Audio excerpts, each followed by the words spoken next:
un homme et une femme. Voilà. Et il faut que ce soit dit et bien entendu pour tout le monde. Et c'est à partir de ces deux-là qui ne forment plus désormais qu'une seule chair que l'on peut avoir une famille. Ça tombe bien. Parce que aujourd'hui, nous sommes venus, comme j'ai dit au début de notre célébration, remettre les bases dans cette famille. Je sais que ceux qui vont regarder cette vidéo pourront bien entendre ce message.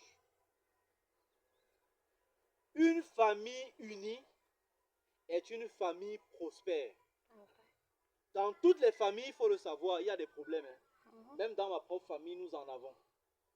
Mais lorsque nous laissons les problèmes prendre le dessus sur les liens de sang, sur l'amour qu'on devrait porter dans une famille, nous laissons comme ça le diable s'infiltrer progressivement. Et lorsqu'il a pris place dans la famille, c'est la division. Chacun prend son camp. N'importe qui dit je ne viens plus. N'importe qui dit telle personne m'a fait telle chose. C'est pour ça que je ne suis plus dans cette famille. On ne peut pas fuir sa famille. On est dans une famille et on est enterré dans une famille. Ce n'est pas possible. Et donc on ne gagnerait rien à se couper de la famille. Je pense que ce qui est important dans une famille, c'est que chacun essaie de taire son orgueil et de laisser place à l'humilité. Il y a des personnes qui sont tellement orgueilleuses que lorsque vous leur dites tu as mal fait, la personne est tellement aveugle qu'il ne voit pas ce qu'il a fait de mal et n'accepte pas son tort. Il y a aussi d'autres personnes, lorsqu'ils ont fait ce qui est mal et que lorsqu'ils ont été offensés et qu'on vient leur demander pardon, ils refusent aussi de pardonner. Avec cette façon de faire, aucune famille ne peut s'en sortir. J'ai dit tout à l'heure qu'une famille unie est une famille prospère. Ça veut dire que lorsqu'on est unis, la famille grandit. Tout le monde est toujours content de se retrouver avec tous les autres membres de la famille. Lorsqu'on est divisé, la famille disparaît. Et je vais vous expliquer comment ça arrive.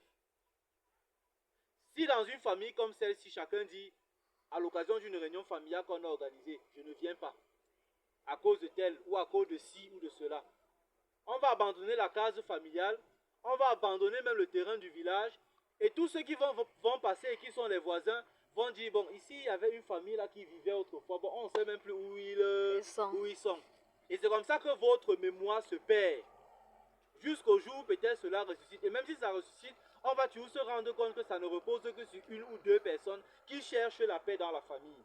Chaque membre de la famille est un acteur pour la paix et l'unité de la famille. Personne ne doit rester derrière et dire c'est leur problème, ça les regarde. Comme on sait que tel a des problèmes avec tel, on dit non, je n'entre pas moi là-dedans. Tu n'entres pas d'une manière ou d'une autre, quand ça va exploser, ça va aussi ça va te prendre.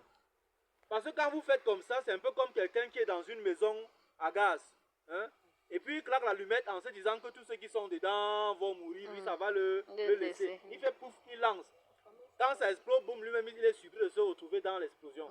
Donc chacun de nous a un rôle à jouer.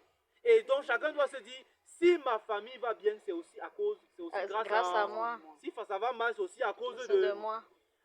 Très souvent dans nos familles, on est toujours en train de pointer le doigt sur les autres. C'est elle qui a fait ceci. C'est elle qui a fait cela. Toi-même, qu'est-ce que tu as fait pour que ça change? Ou bien pour que ça n'arrive pas? Voilà pourquoi il dit que chacun de nous doit être responsable. Et je demande à chaque membre de la famille de prendre cela très au sérieux. On peut avoir des problèmes entre nous les frères, mais à un moment donné, pensons aussi aux enfants qui sont derrière. Pensons aux enfants qui sont derrière. Nous, on peut se chamailler parce qu'on se connaît. Je sais que mon frère est à Douala, ma petite soeur est à Yaoundé, mon frère est en Europe, ou ici, ou là. On sait au moins là où nous sommes. Mais quand on est divisé, les enfants savent où sont nos parents, ou bien nos oncles, ou bien nos tantes. Non. Est-ce qu'ils connaissent qui sont leurs neveux ou leurs nièces? Non. Est-ce qu'ils connaissent qui sont leurs cousins? Non. Et ce n'est pas bien. Parce que la conséquence, c'est que demain, on peut se retrouver dans une situation d'inceste. Ça veut dire quoi un inceste? Un enfant qui rencontre sa cousine tombe amoureuse d'elle et puis vient vous présenter comme étant sa femme.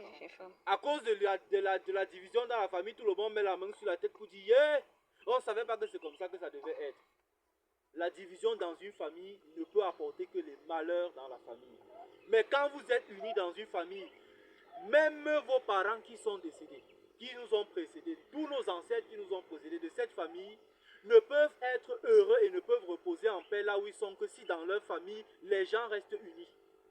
Aucune personne qui est partie de cette famille ne peut être heureux là où il est tant que vous êtes divisés. Et s'ils sont auprès de Dieu et demandent à Dieu de vous donner des grâces et des bénédictions, parce qu'il y en a qui croient que les ancêtres peuvent nous obtenir des grâces. Nous aussi dans l'église on le croit. Quand ils sont auprès de Dieu, ils peuvent nous aider.